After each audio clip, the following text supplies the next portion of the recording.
very nice introduction. Can you hear me? Yes. Can everyone hear me? Yes. Okay.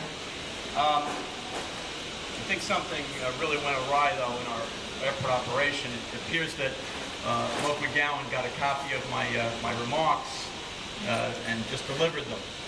He touched upon almost all the statistical points that I wanted to raise, so I'll not be repetitive. I'll be brief and just give you a little overview on how we've been proceeding, what we think. I guess one of the major things that we realize here is that the biggest task this airport faces is marketing. It's a marketing task.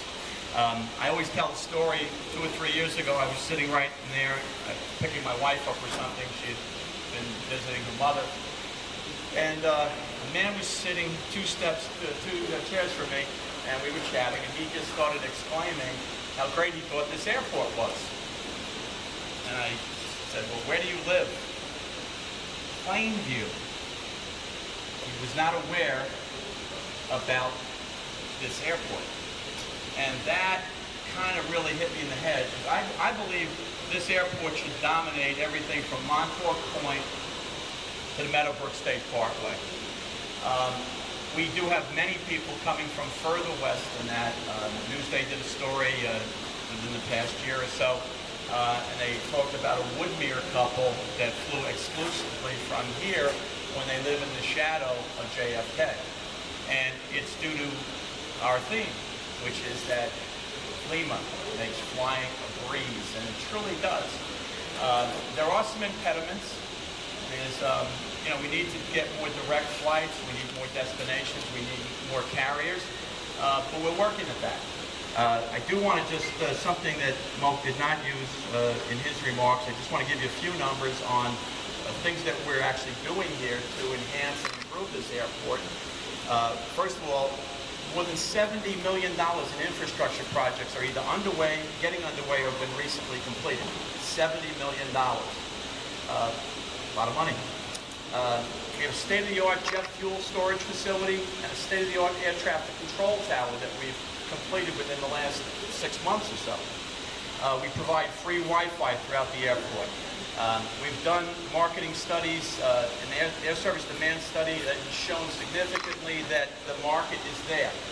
That's something we did to prove to airlines that indeed the market is here. They don't just believe you. They have tremendous statistical data on zip codes where their passengers are flying from.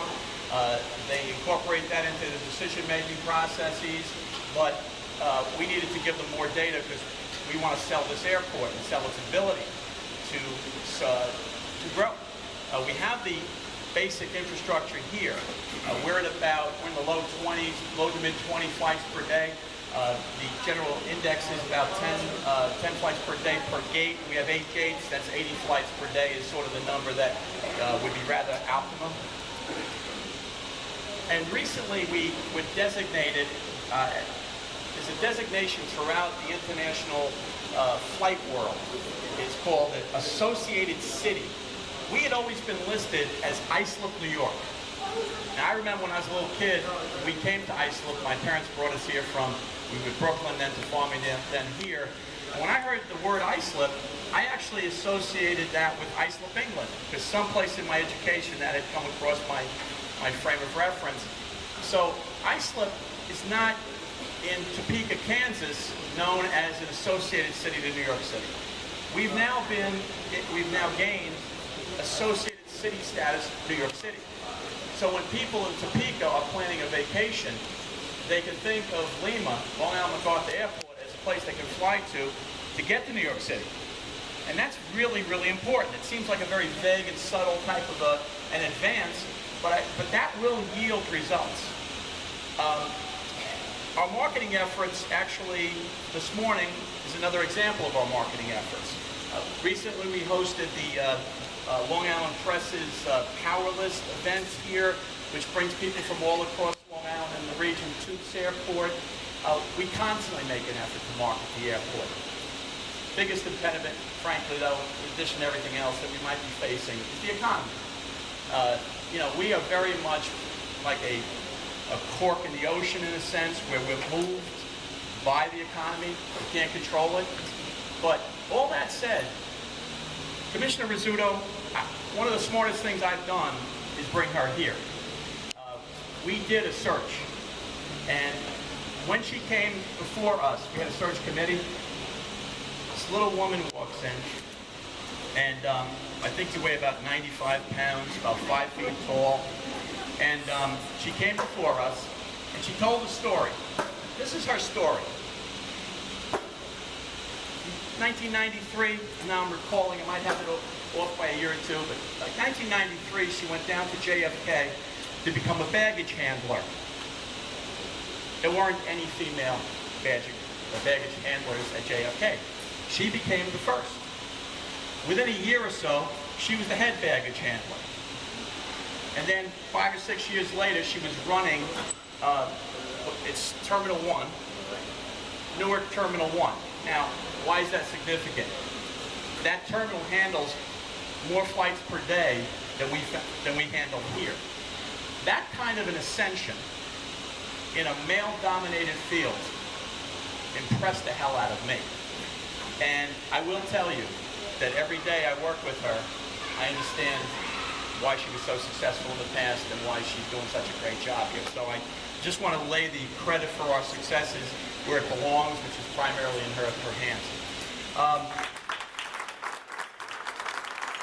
You brought your stand card with you, huh? No, she's a delight to work with.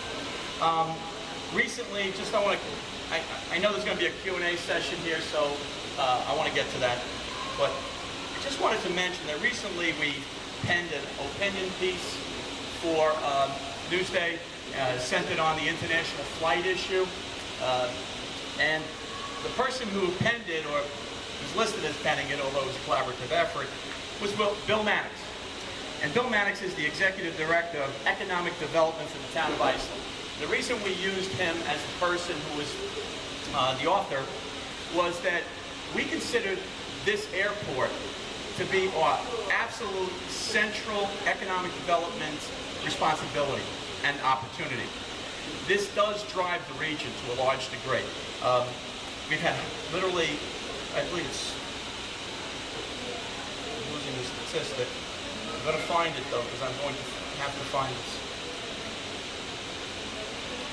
I just want to give you these numbers. 2009, a study was done by New York State DOT. 6,000 direct and indirect jobs. MacArthur Airport responsible for. $577 million in annual economic opportunity, or activity, excuse me. Additionally, people who fly southwest save millions of dollars in airfares because of their price structure. Amazing statistics. You say those words and they kind of rinse across your mind, but if you really think about it, and you think about Long Island, Suffolk County, Islip Township, you realize it's not much more important for us to focus on. We're thinking about economic vitality, growth, sustaining ourselves, than this airport. And my conclusion is that I want to thank HIA-LI, ABLI.